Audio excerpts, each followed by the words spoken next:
Այդ ոնց ես խոսում իմ հետ։ Էս ինչ անշնորհք երեխա ես։ Անդաստիրակի պես ես քեզ պահում։ Չտեսնեմ էլ քո մամայի հետ էսպես խոսես։ Հենց հիմա գնա սենյակդ։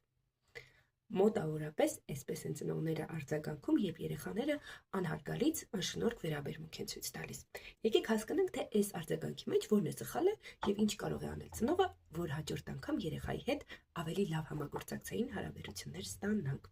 Լավ, առաջինը, ծնողը չափազանց մոտ է ընդունել սրտին տվյալ վերաբերմունքը եւ անցել է հակահարձակման բարձր էմոցիոնալ ֆոնով։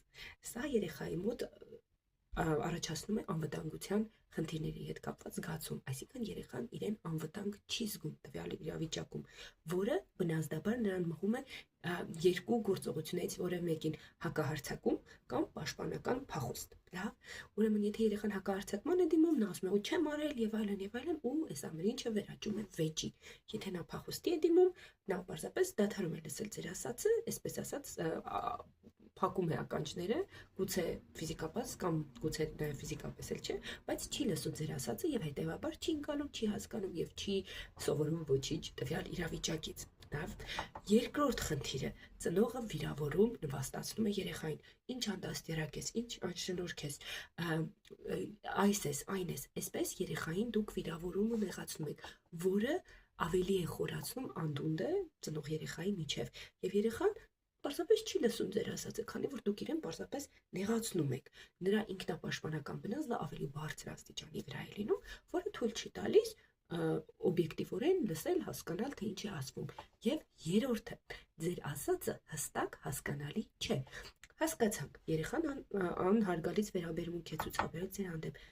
Ինչ եք սպասում իրենից։ Ինչպիսի հետևանքներ է ունենում տվյալ խոսակցությունը։ Ինչպես կարող է երեխան ուղղել իր սխալը, ինչպես կարող է հաջորդ անգամ ավելի ճիշտ վերաբերմունք ցուցաբերել։ Այս հարցերից ոչ մեկը չի լուծվում տվյալ խոսակցության կամ ծնողի երեխայի հանդեպ վերաբերմունքի արդյունքում։ Ինչ կարող է անել ծնողը փոխարենը։ Առաջինը՝ ընդունել եւ բարձրաձայնել վերաբերմունքը, ասել որն է սխալ, տեղեկացնել հետևանքների մասին եւ տեղեկացնել, թե հաջորդ անգամ ինչպիսի վերաբերմունք է սպասվում իրենից։ Օրինակ,